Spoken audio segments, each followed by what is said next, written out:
Hello gamers, Mike Mullis for the original Next Level Gaming. Welcome back to our channel, and welcome to another video.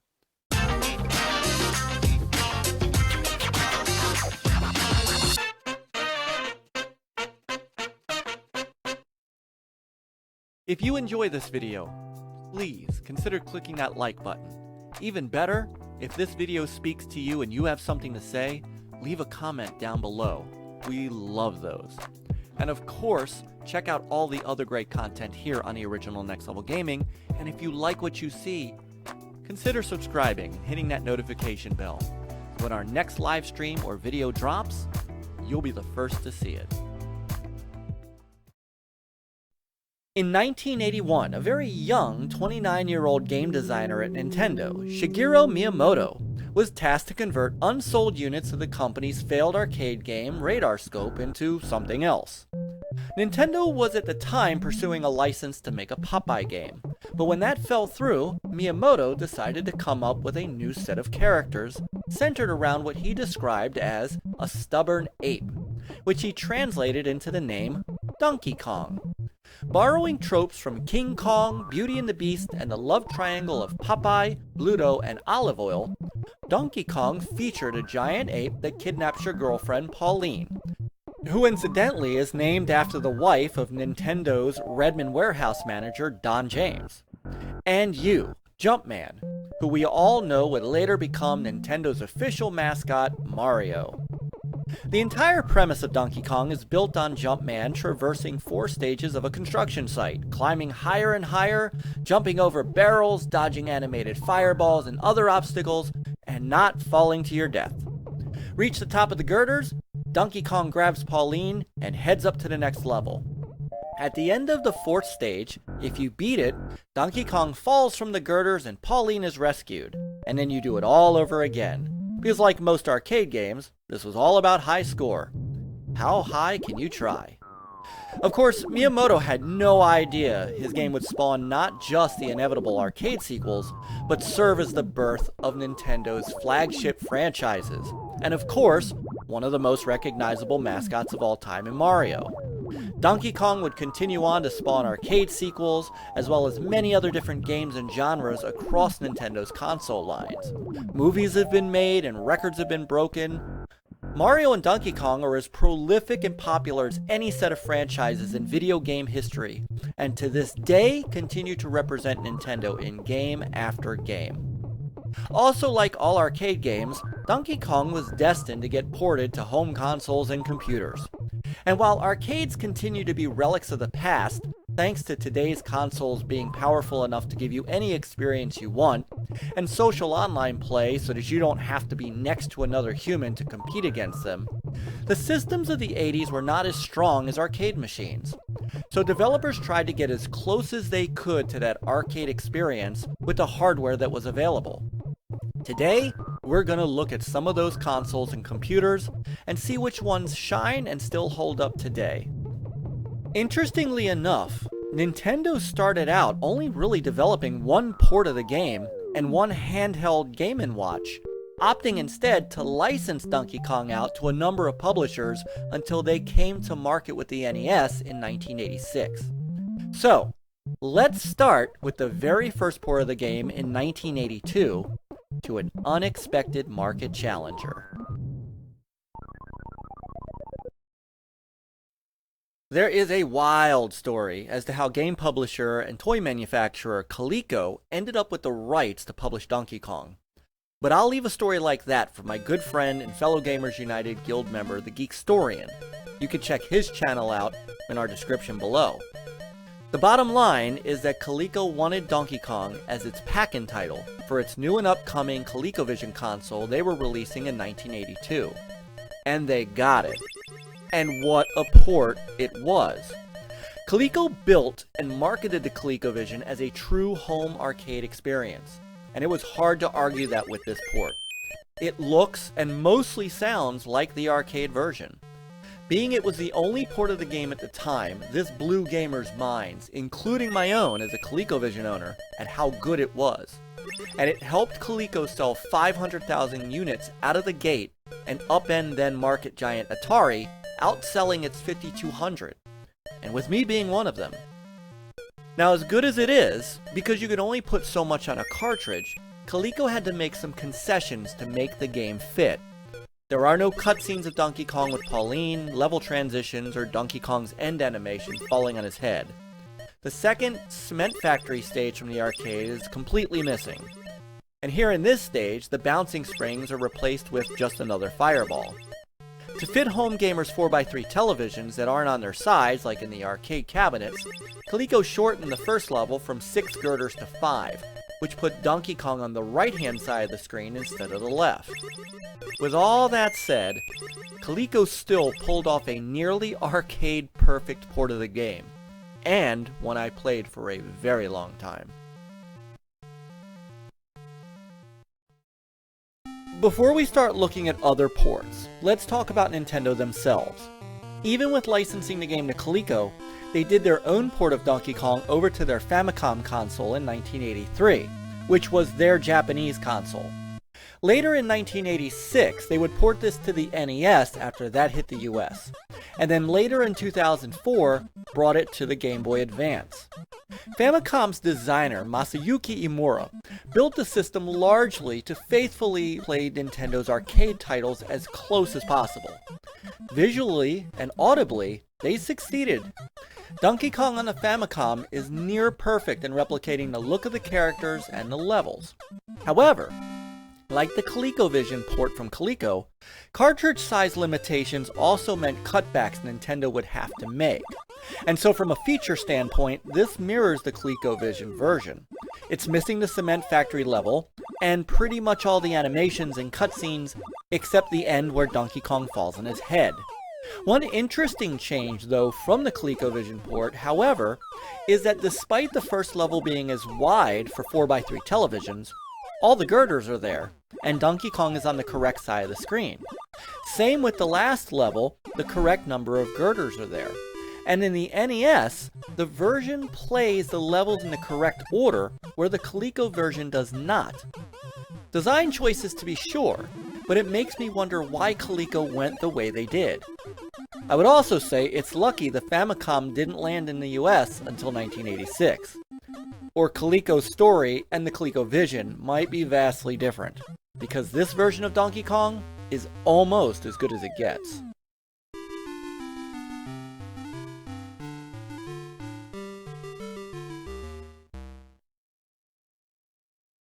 Six months after the ColecoVision released, Coleco offered up what many first-party publishers refuse to do today: publish games on competing systems.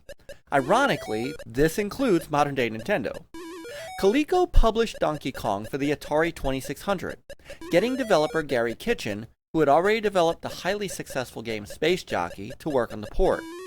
Gary described this as a monster to do, and had no help from Nintendo. Not to mention how far and away more primitive the 2600 was against its arcade counterpart. On top of that, Pac-Man had released on the console and was a huge hit. So Gary said he was definitely feeling the pressure to follow that up with the best port he could. Sure, Atari was a force to be reckoned with in the arcades too, but the 2600 had gotten technically overshadowed by the quality of the ColecoVision. But Gary's hard work pays off here with an amazing port by 2600 standards, all stuffed into a 4K ROM cartridge. Yes, there are definitely sacrifices in this port.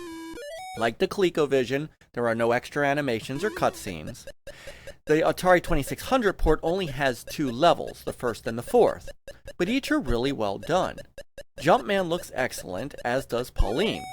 Now, Donkey Kong does look like a gingerbread man, and the barrels look like honeycomb cereals. The fireballs look like genie lamps. But again, remember the system it's on. And it's not just the graphics. The game feels great, which can't be said for some of the future ports of this game. Coleco was not afraid this would overshadow their console's version, but in the end, this version sold 4 million units, twice as many as the ColecoVision's hardware final sales numbers. At the same time the 2600 version was coming out, Coleco also published Donkey Kong for Atari's main competitor, the Intellivision. Mattel's console was in many ways running rings around the 2600 graphically, so one would think that Donkey Kong would look better over on this system. If you're asking me, what the hell is this? I honestly don't know. This was the worst version of the game of any port out there at the time. There are theories that Coleco purposely put out inferior versions of this game as not to make them comparable to the ColecoVision port. But this is abysmal. Forget for a moment the same limitations are here from the Atari 2600 port. No animations and only the first and fourth levels. And sure, maybe the girders look okay. But what in the world is up with the character sprites? Why is Donkey Kong green? Why is Pauline always the same color as the girders? And she looks like Mr. Do. Why does Jumpman look like Fix-It Felix from Wreck-It Ralph? And what is up with the sound? Coleco also decided to take one of the girders out of this version as well, and the second stage only has 4 levels. I don't understand what happened here. But I know, while I was an Intellivision guy over the 2600 all day, I am very glad that I also had a ColecoVision, so I didn't have to play this. 2600 fans got the better end of this barrel. By 1983, Nintendo worked to expand its licensing of Donkey Kong to other publishers. Atari, who was originally promised the license by Howard Lincoln before it was granted to Coleco, was able to work with Nintendo around Coleco's agreement by licensing the disc versions of the game for home computers, as Coleco only had the rights to cartridge-based games. Atari then developed ports of the game in-house under their Atari Soft label. To start, they released the game on their 400, 800, and XL systems, as you see here. Then they published other computer versions for platforms like the TI-99 4A, Commodore VIC-20, PC, and Apple IIe. And it was a great port. It was closely aligned to the ColecoVision version, but with several graphical updates, including better-looking fireball enemies and barrels, and some of the missing animations, including the bouncing springs in the third level and Donkey Kong falling on his head. It was also smooth playing, some of the smoothest gameplay of all the computer ports. And as an Atari computer owner, I felt at the time that we got the definitive version of Donkey Kong at home. We were still used to seeing Donkey Kong on the right-hand side, as one of the girders was still taken away from the first level to make the game fit 4x3 televisions. But that was okay. Everything else was top-notch. Also worth noting that this was far and away the best sounding port of the game so far, thanks to Atari Computer's impressive pokey sound chip. Unfortunately, this game was never ported to the Atari 5200, likely due again to Coleco's cartridge-based license they still had.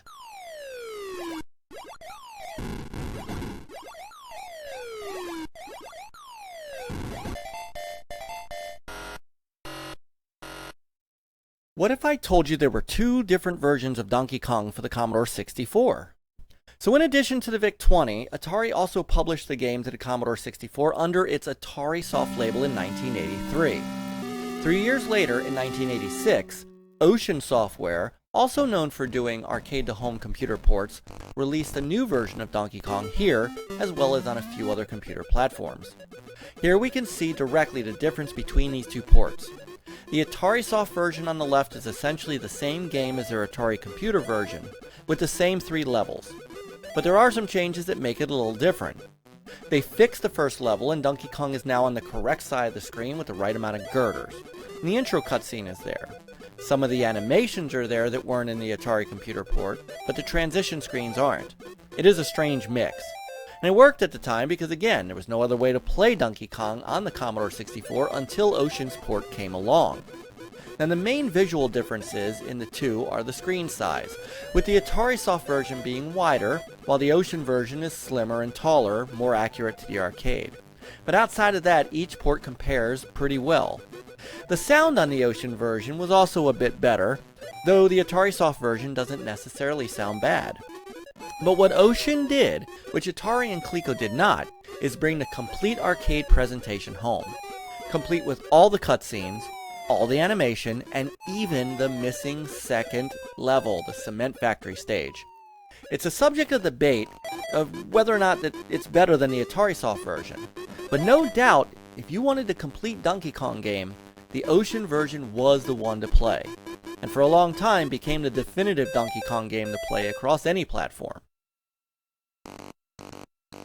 So let's take a quick look at another Ocean Software port of Donkey Kong, this time for the Amstrad CPC, or Amstrad Color Personal Computer. Now, if you don't know what the Amstrad CPC is, don't feel bad, you're not alone. Neither did I for a long time. And only 3 million CPCs were sold in its lifetime.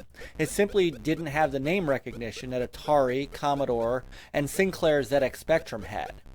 But what British electronics company Amstrad did have was a computer that could play games just as well, and graphically could hang with their competitors. There was a huge game library for the CPC, and that might just warrant its own look in a future NLG spotlight. But as for Donkey Kong, you could see that it is pound for pound every bit as good as Ocean's Commodore 64 version. In fact, I would argue that it looks better with a more accurate color palette to the arcade than the C64. It has all the levels with the same features, cutscenes, and animations, and it does play great. Where it falls down is in the sound department. While Amstrad did well with the graphics, the sound chip in the computer leaves a bit to be desired. So what you get is this low noise type sound that even distorts a little. It's not great on the ears. But overall, an eyebrow-raisingly good version of Donkey Kong on this computer. If only Amstrad and the CPC had been more popular.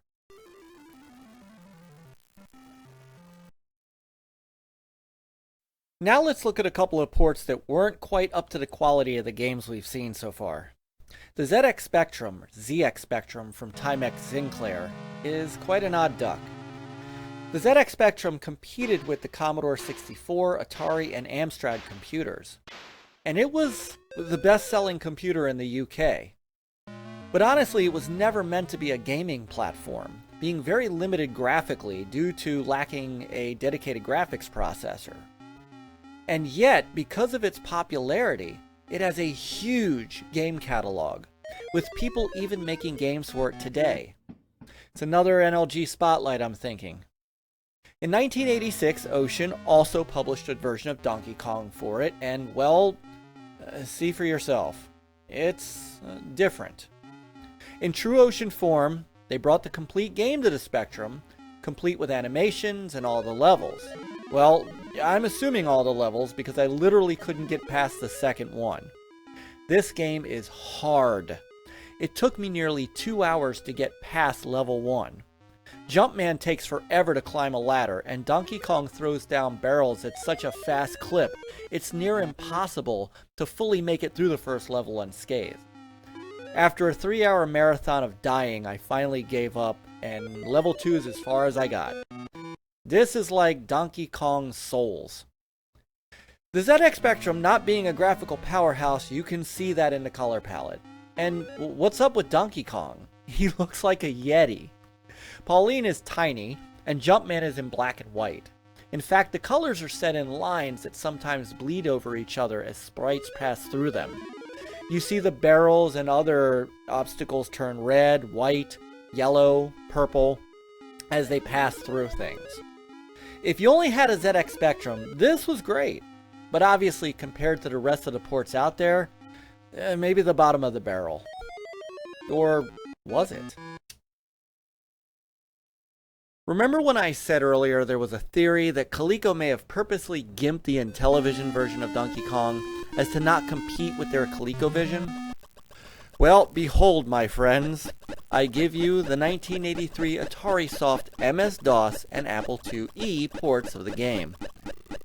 This was likely the absolute worst set of ports of Donkey Kong that there were. Even the ZX Spectrum port outshines this, and that's saying something. I could forgive the sound. IBM and Apple PCs weren't originally designed for gaming, so the audio in those were basically just PC speaker beeps and boops. The first sound cards for IBM-compatible PCs, such as the AdLib and Roland MT32, wouldn't come out until 1987. So it was what it was. But the graphics in these ports are atrocious. The DOS version is 4-color CGA, though if you had a Tandy 1000 series computer, you at least had a chance to get 16 colors. But it was still ugly. The Apple II version at least looked a hair better. The other thing that plagued the DOS version was depending on the computer you had would determine how fast the game ran. I could only get this to run in DOSBox on a 286 CPU slow enough to be playable. And did I mention that this game is straight up ugly? I mean, look at the DOS version of Donkey Kong himself. He's fuchsia, with what looks like shades on. He actually looks like a pink version of Sully from Monsters Incorporated. At least the Apple Donkey Kong is the right color for an ape, even though he looks like he's 85 years old with gray hair. And what is with that smirk? Not to mention Jumpman runs and climbs like his arms are made of rubber. Are you telling me this is the best Atari could do graphically on these platforms? Even Coleco's 2600 version of Jumpman looks better than this. These ports were also pre-Ocean software, so in Atari style they were missing some of the game animations, though Donkey Kong does fall on his head. No intro cutscene and no cement factory level. Look, I don't want to torture you anymore. It's time to move on. Needless to say, there will never be a reason to play either of these in your life. In the US, gamers finally got to own Nintendo's NES console, and in 1986 got the port of Donkey Kong from 3 years ago. But it wouldn't be the last port to come out on an 8-bit console. In 1988, Atari took one more shot at it with Donkey Kong on their ill-fated 7800. Atari at this point was tripping over its own feet, and in the midst of being sold by Warner Communications to Jack Tramiel, and all the problems that brought about. I bring this up because the 7800 was originally supposed to launch in 1984, and it took Atari 2 more years to get it on shelves, and then 2 more years for this game to hit. So there was no chance to go head-to-head or even before Nintendo and the NES version of the game. The shame of it is, this is a solid port if it was coming out in 84 or 86. In some measures, the 7800 was more technically capable than the NES, and graphically the game holds its own nicely. While not as arcade perfect looking as the NES version, this one has good visuals and honestly plays really well. Of course, like all the other cartridge versions of the game, due to size limitations, they still had to remove everything that the others had, such as cutscenes, extra animations, and the cement factory level. But at least Donkey Kong still falls on his head. But I have to bring up what should be literally painfully obvious to you right now: the sound. In Atari's attempt to fix the mistake they made in their previous console, the 5200, not being backward compatible with the 2600, Atari made this one back compat, which is great. Except to do so, they put the same sound chip from the 2600 in here, which means every 7800 game sounded like a 2600 game, just like this one. I guess in the end it doesn't matter. Atari only sold just over 1 million 7800 consoles before discontinuing their entire line in 1992, so not many people got to play this version. Finally, I want to leave you with easily the most interesting version of Donkey Kong you will find. Released in 1994 for the Nintendo Game Boy, developer PAC-Softnica, who had worked exclusively on Famicom and Super Famicom games, brought a port of Donkey Kong to Nintendo's handheld. It released not just for the standard Game Boy, but for the Game Boy Color as well, and that's the version you see here. I can only describe this version of the game as loosely based on the arcade game, because it is not like any other Donkey Kong game I've shown you in this video. It starts out pretty straightforward. Jumpman, who is at this point Mario, goes through the first 4 levels of the arcade game, with of course some insanely good graphics, which you also see here. Look at some of these animations. This is like nothing we ever got, even in the better computer ports from the late 80s. The levels of course have been adapted for a smaller game screen, so while Donkey Kong is on the correct side of the first level, it's missing 2 girders. The cement factory looks right, but the 3rd level with the bouncing springs and the last level are shorter. And that's where the game changes.